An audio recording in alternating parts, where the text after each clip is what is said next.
अस्सलाम वालेकुम। कैसे हैं आप सब? उम्मीद करती हूँ आप सब ठीक होंगे। आप लोग देख रहे हैं जिया फिदा यूट्यूब चैनल, जिस पे हम केमिस्ट्री के डिफरेंट लेक्चर स्टडी कर चुके हैं। आज का जो हमारा टॉपिक है वो है आयनिक रेडियस। लेक्चर नंबर 5 है ये हमारे पास।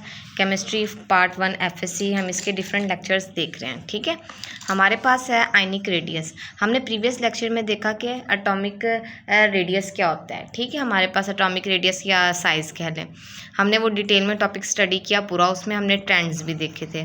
ठीक है, आज का जो टॉपिक है हमारा वो है चैप्टर 1 का, लेक्चर नंबर 5 है आयनिक रेडियस क्या होते हैं। सबसे पहले हम आयनिक रेडियस की डिफ़ाइन देखेंगे।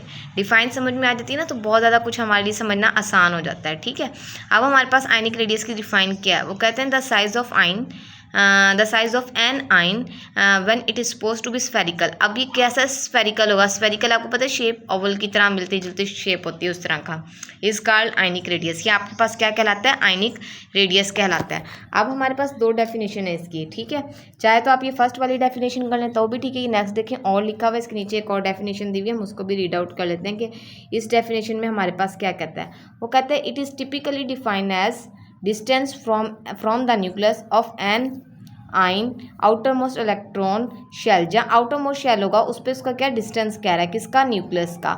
मैयर्ड इन वो किस में मैयर्ड करते हैं आप? पिकोमीटर में। PM को पिकोमीटर, ए के ऊपर सर्कल करके लिखा हुआ था एंगस्ट्रॉम इसे कहते हैं हम लोग। ठीक है, उसे आप कैसे मैयर कर सकते हैं? पिकोमीटर या एंगस्ट्रॉम के थ्रू।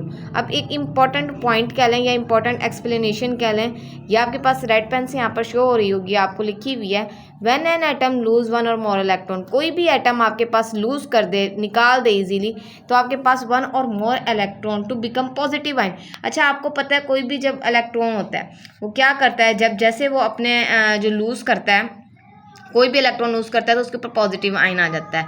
ठीक है, उसके ऊपर फौरन से क्या आ जाता है? ये पॉजिटिव आयन आ जाता है या positive charge. Generally it become smaller than the neutral atom.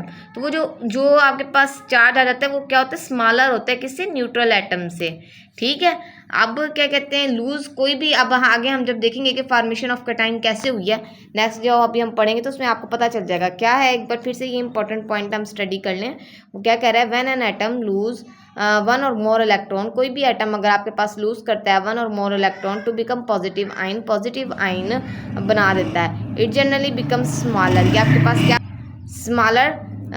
Smaller than the neutral atom. तो ये न्यूट्रल एटम से क्या हो जाता है? स्मॉलर हो जाता है। ठीक है, अब देखिए कैसे बनता है, ये आपके पास ये लिखा भी हुआ है फॉर्मेशन ऑफ कैटायन कैसे होती है। A cation is form when atom lose. वही बात है, आप लूज करेंगे। ये आपके पास जनरल एक एग्जांपल लिखी हुई है। ठीक है, कि आपके पास एक इलेक्ट्रॉन था ए, उसने लूज किया, क्या बना? कैटायन।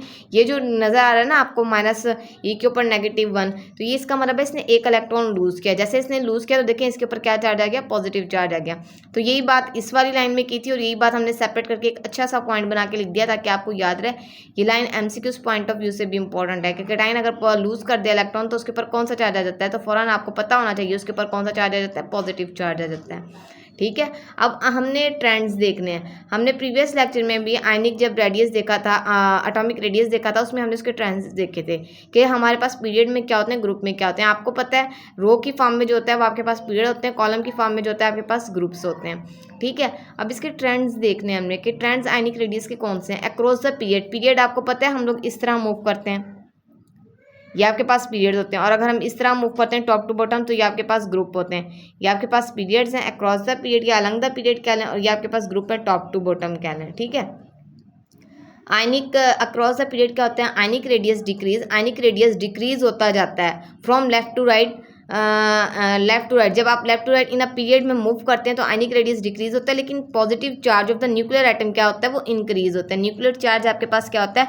वो इंक्रीज होने लग जाता है। ठीक है, अब आप देखें नेक्स्ट हमें दिया हुआ है कि डाउन द ग्रुप क्या होता है। ये एक इंपॉर्टेंट लाइन है ट्रेंड्स में।